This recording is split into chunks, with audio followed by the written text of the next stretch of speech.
So ito nga guys, at kami ay babiyahin ngayon dahil nga ang full time namin is 11 o'clock itong gabi. So yun guys, at ito nga kanina nag-ayos kami ng sakyan dahil wala kang biyahe. So ngayon 9:20 na, so kailangan makahabol na kami ng loading time, yung full time na tinatawag dito sa planta sa may yung full time na tinatawag dito sa may planta sa may Gintik, Bulacan. So yan guys, samahan nyo kami dito sa aming biyahe. So ito nga yung aming destination. So ito yung aking episode na gagawin ko, ito nga yung biyahe namin, at samahan nyo ako. Let's go!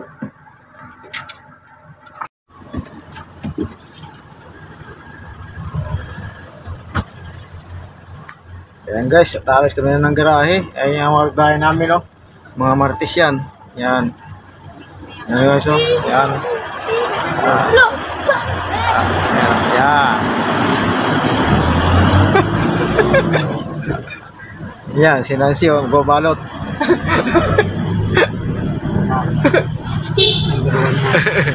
Number 1. Yan, ito yung lugar namin. Ayan. Subdivision na parang squatter. At ito na tayo sa baba ng kids. Ayan. So dumating kami ngayon na quarter to 11. So kailangan 11 o'clock ay nasa Lampahan na kami.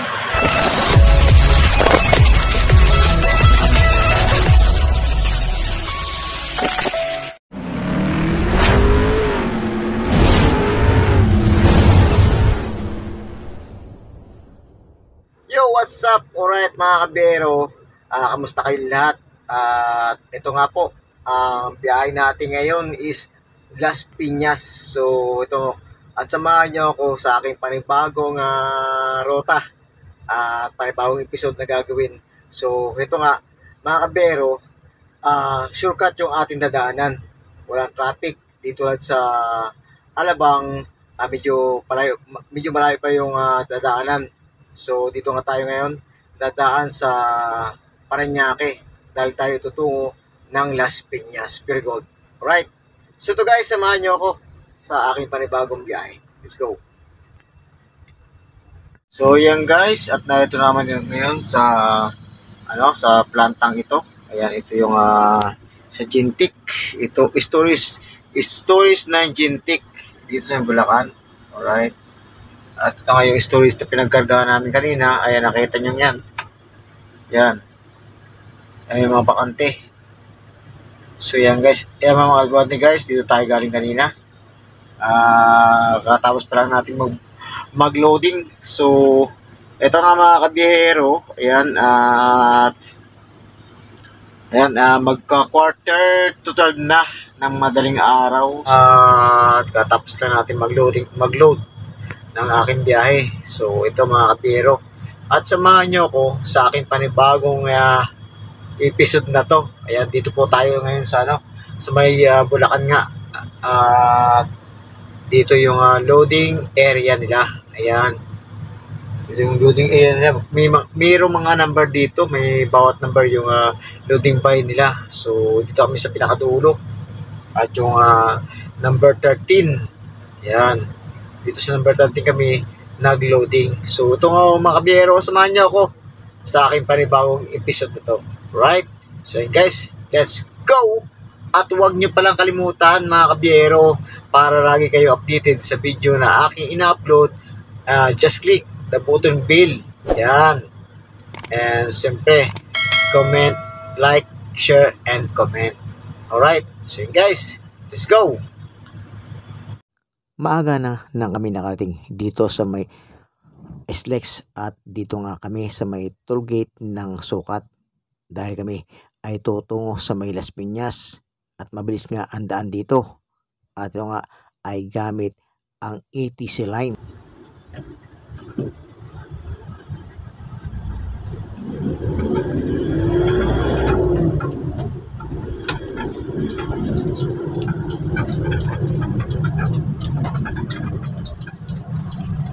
At heto ay kami kakanan sa daan nito, at ito yung Dr. Santos Avenue. At kapag diniretso mo ito mga kabiyero, ay papasok pa rin ng expressway dito sa may SLEX, South Luzon Expressway. At ito nga mga kabiyero ay narito na kami sa may Dr. Santos Avenue. At ito nga yung way. Maaga pa lang ay kitang-kita ko na itong mga nakaparada ritong mga jeep at mga sasakyan na nagpaabang ng pasahero. At tulad nga ng mga van na ito. At heto na, kami ay dito na sa may Sukat, Parañaque. Maaga pa lang ay ito na, ay walang gaanong ka-traffic. Di ko lang alam, baka sa bandang unan ay matraffic na. At ito mga kabiyero, ako inyong samahan sa aking paglalakbay sa araw na ito. Dahil nga kami ay tutungo sa Las Piñas, mas mabilis ang biyahe dito. At dito sa Kalimbagi ay ito yung labasan ng Skyway kapag ikaw ay gumamit ng Skyway. At heto nga mga kabiyero ay patuloy ako sa aking pagmamaniho. Malawak pala ang daan na ito. At hindi lang ay napakalinis pa ng daan. At talagang kitang-kita mo ang kinis ng espalto. At dito ay mayroon palang U-turn. At ito pala ay pakaliwa patungo dito sa may sementeryo ng Loyola. Ito pala ang sementeryo ng Loyola dito sa may Parañaque. Halos di mabilang ang mga sakyan. Dahil nga sa wala pang traffic nang kami kasalukuyan na dumadaan dito. Dahil nga ang sabi ng aking mga kasamahan at ang aking mga kapwa biyahero ay mabilis daw ang biyahe dito kung sakaling ikaw ay tutungo ng Las Piñas. At habang ako naglalakbay mga kabiyahero dito sa kahabaan ng Dr. Santos Avenue sa may Sukat, at aking natanaw itong malaking building na ito, walang iba pala kundi itong SM Sukat dito sa Parañaque. Ngayon lang ulit ako napadaan dito. At kailan kaya ako makakapasok dito sa SM nito ng Sukat. Napakahaba pala at napakalawak ng SM nito dito sa may Sukat. At sa bandang unahan ay mayroon palang stoplight. At heto nga ay naka-red light ang stoplight nito. Kaya kailangan siyempre sumunod tayo sa batas trapiko. At ito naman si kuya ay bigla-bigla na lang sumingit. Buti nga lang at aking napansin. Ito mga sakyan na ito na nakahinto ay ito pala yung pakaliwa patungo dito sa may BF Homes sa Parañaque. At ito nga ay kailangan naming umabante dahil naka-green na ang stoplight nito. At kasabay nito, ito yung pakaliwa na patungo ng BF Homes dito sa may Parañaque. Napakalawak din pala ng daan dito. At ito nga ay mayroon 3 linya dito sa way nito. At dito sa may kaliwa ko ay ito yung patungo ng SLEX na pabalik ng Manila. Maaga pa lang ay heto na ang nagbungad sa akin. Ang napakahabang traffic na ito at nag-uumpukan ang mga sakyan nito. Subalit aking napansin ay mga pasaway din pala ito mga jeepney driver dito. At tulad nga nito ay mayroong crossing nito. Kaya kailangan ay magbigayan. Subalit ang iba naman ay naggugulangan. At ito nga ay muli naman akong umabante. Dahil sa maaga pa lang ay kami napadaan dito. Kaya ito, ang ibang daan at linya ay maluwag pa. Kaya pala nagka-traffic dito ay hindi nagbibigayan. At ito nga mga kabiyero, ang stoplight nito ay yung patungo ng San Antonio Valle. At ito yung pakanan na patungo ng munisipyo dito sa may Parañaque. At sa way nito mga kabero ay meron ding daan na patungo ng Bikutan Tollgate. Maging sa barangay Don Bosco ay meron din daan dito. At ang Better Living ay meron din. Heto nga, pansamantala kaming naka-stop dahil nga meron ditong stoplight at naka-red light kami. At heto ay unti-unti na ngang umaabante itong mga ilang sakyan sa unahan namin. At meron ditong footbridge upang ikay hindi madisgrasya ng mga sakyan dumadaan dito ay gumamit ng footbridge. At heto mga kabero ay dapat po sundin ang batas trapiko at meron ditong mga barrier na nakaharang. Kaya kailangang ikaw ay nasa kanang bahagi na. At meron din ditong mga shortcutan. At tulad nga ng kanang bahagi nito na building na ito ay merong daan dito sa may gilid. At ito ay unti-unti na nga dumarami ang mga sakyan. Dahil nga pasukan. At marami ding mga empleyado na nagko-commute. At tulad nga ng sinabi ko mga kabero, sa kanang bahagi na to ay meron ditong labasan kapag ikaw ay nagmula sa may Bikutan at sa barangay Don Bosco.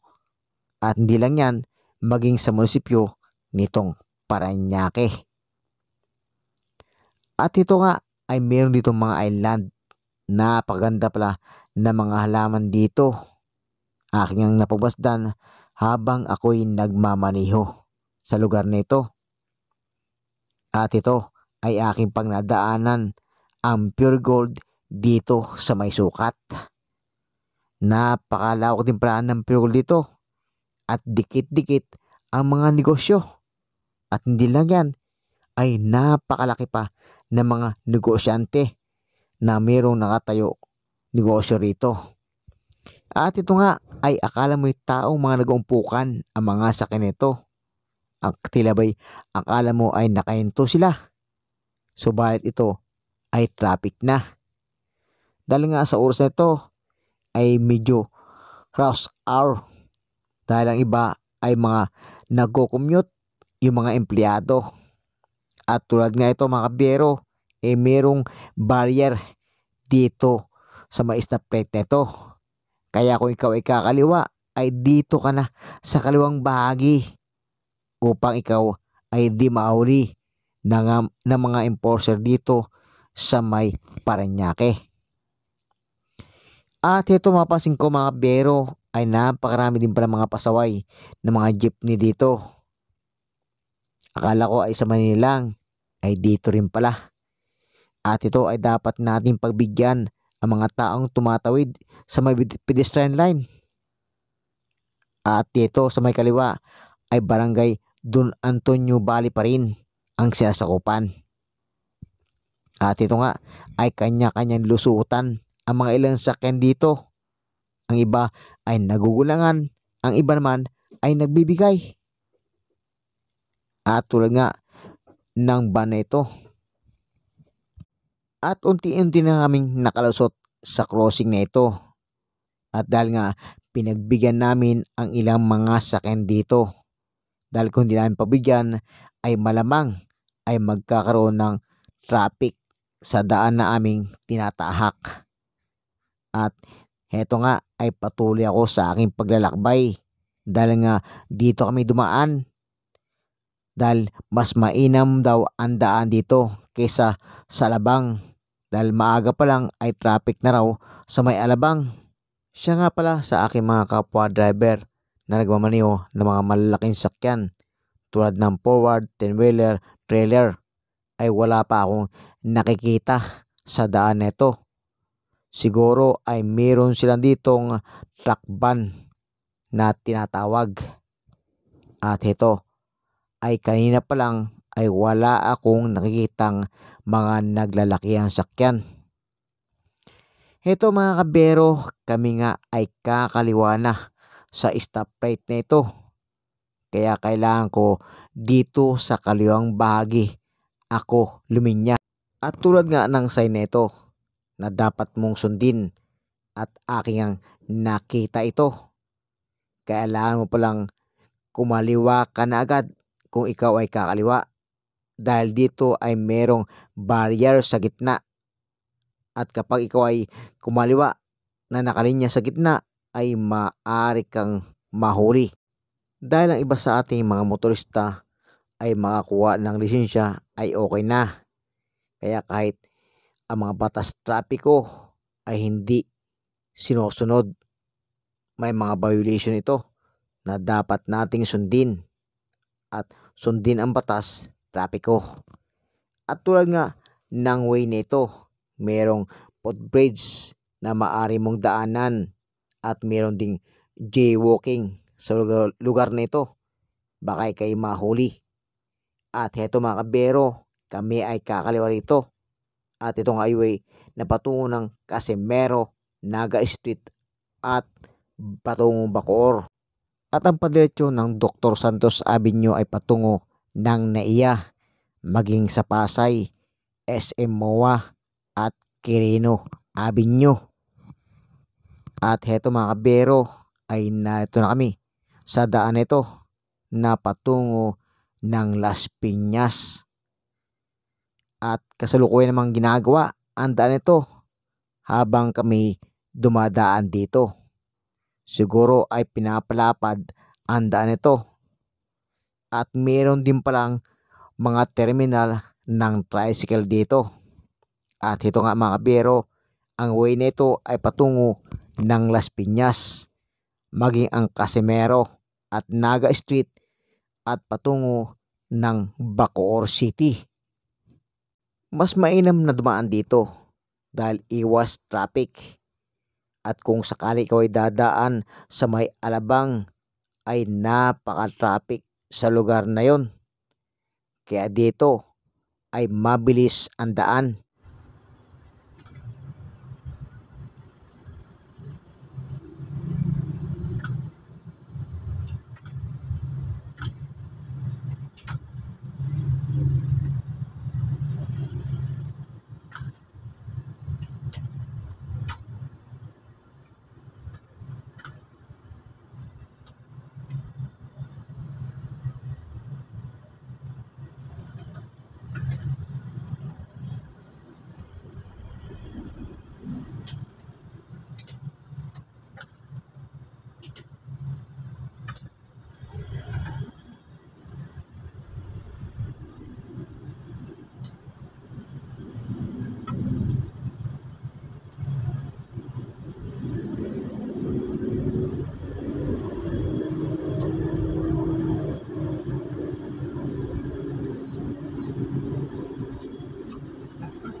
Dahil nga ginagawa ang tuloy nito, mukha pa yatang lumapat itong likuran ng aming sakyan.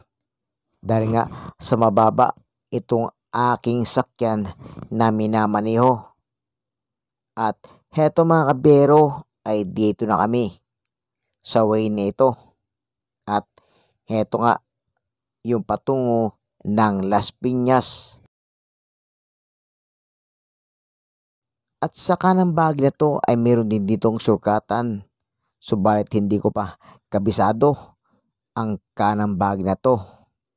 At heto ay tuloy-tuloy pa rin ako sa aking paglalakbay hanggang marating ko ang aking destinasyon.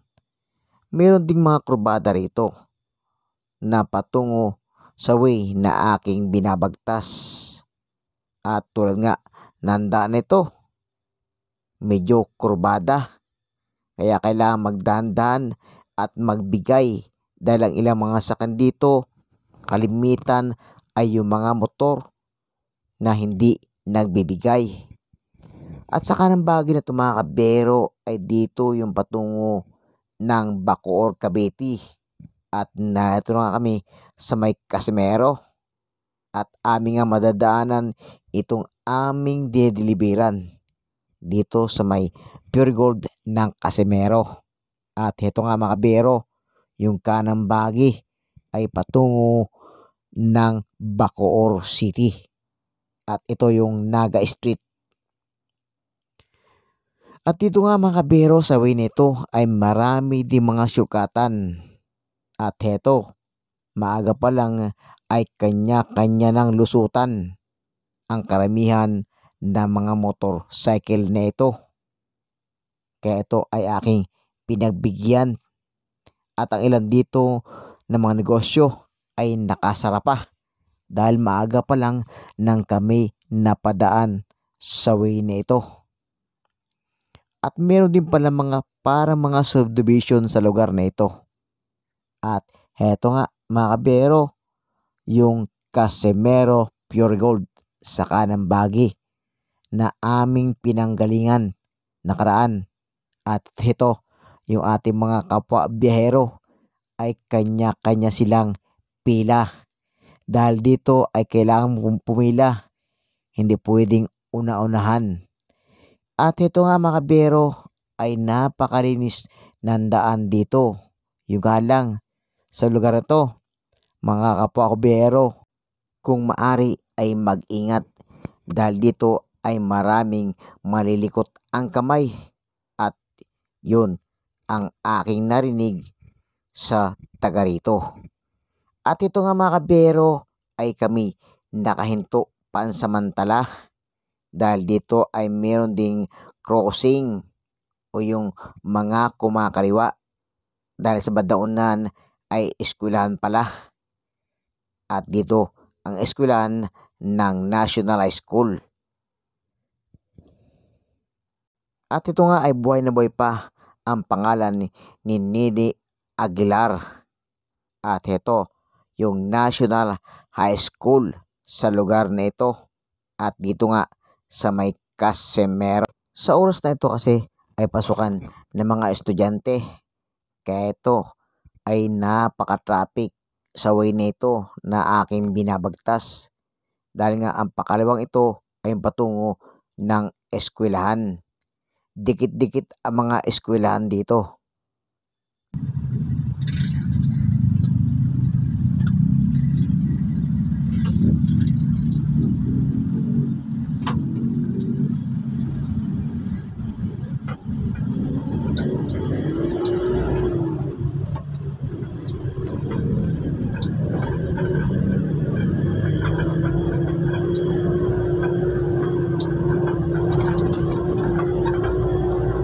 Buti nga lang at hindi gaanong magulang sa daan ang ilan nating mga motorista. At ito, kami ay umabante na. At ito nga ang Southville International School sa Kalimbagi. At ito rin yung resulta kung bakit matraffic sa lugar na ito. Mapapansin mo mga kabero ay napakahaba ng pila ng mga sakyan. Dahil ang ilan dito ay naghatid ng mga estudyante. Dikit-dikit pala ang eskwelahan dito. Kaya ito, kapag ganitong oras pala ay matraffic sa lugar na ito dahil nga sa mga estudyante at hinahatid sila sa kailang eskwelahan. At ito mga kabero, ako'y patuloy sa aking paglalakbay at samahan niyo ako hanggang sa pagtatapos ng aking biyahe dito sa may Las Piñas. At dito nga yung ating destinasyon sa Las Piñas. At ito mga kabero ay aking napansin din ang kahabaan nito sa kanang bagi ay mayroon pa ditong terminal na mga tricycle. Siguro ito yung nagmula sa aking pinanggalingan kanina sa may Dr. Santos Avenue. At heto mga kabero ay pangsamantala naman kaming naka-standby dahil meron palang stoplight sa unahan nito. At dito sa kanang bagi ay yung patungo ng Bacoor, Cavitex at Molino. At ito mga kabero sa kalimbagi ay patungo ng Las Piñas, maging ang Alvarez Avenue, Pelembes, Alabang, Molino at Paliparan. Patungo din siyempre dito sa may Cavite, sa may Carmona. At kung ikaw ay dadaan, ay pumasok ka lang ng Alvarez Avenue at dito mo matagpuan ang Paliparan at Molino patungo ng GMA dito sa may Cavite. At ito, at kami naabutan nga ng red light dahil sa stoplight nito. Medyo may kabaan din ang bilang ng stoplight nito. At ang kaliwang bahagi, heto na sila, ay kanya-kanya ng abante. At dito nga sa kanang bahagi mga kabero ay yung patungo ng Bacoor, Cavite. Cavitex at maaari ka rin dumaan patungo ng Molino. Napakasipag talaga ng mga Pilipino. At tulad nga ng Move It nito ay meron ng pasahero. Shout out sa company ng Move It. At tulad nga ng Angkas. At ito mga kabero ay pangsamantala pa rin kaming nakahinto sa stoplight nito. Napakahaba ng bilang ng stoplight nito. Ito nga ay nagumpisa sa 100. Ngayon ay ito, nasa 70 plus pa lang kami. At ito na nga ay muli na kaming umabante dahil naka green light na kami.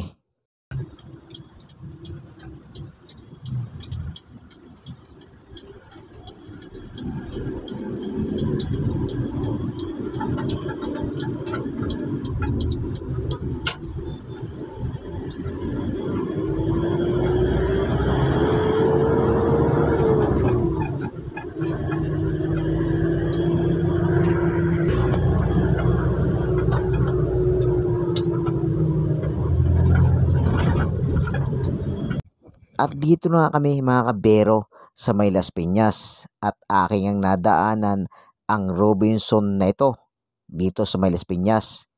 Napakalawak din pala ng Robinson na ito. At aking ang pinagmasdan habang ako'y napadaan sa lugar na ito.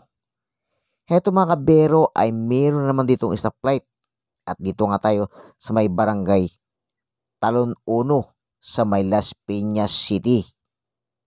At heto ay pangsamantala na naman kaming nakatambay dahil meron ditong stoplight sa lugar na ito. Yung nga lang, meron akong kamalian. Itong way na ito na aking pinagintuan ay pakaliwa pala. Buti nga lang, hindi gaano maigpit ang mga enforcer dito. At buti nga lang kamo ay matraffic. Kaya hindi gaano mapansin itong pakaliwa na to. Dahil bawal itong harangan.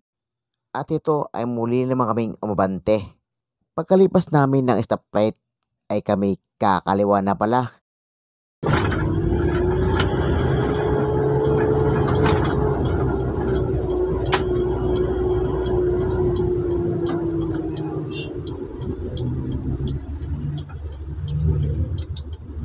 Yeah. Opo, ano ba dito?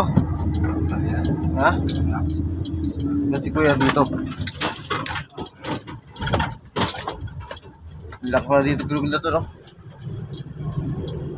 Saan tayo doon? Ha?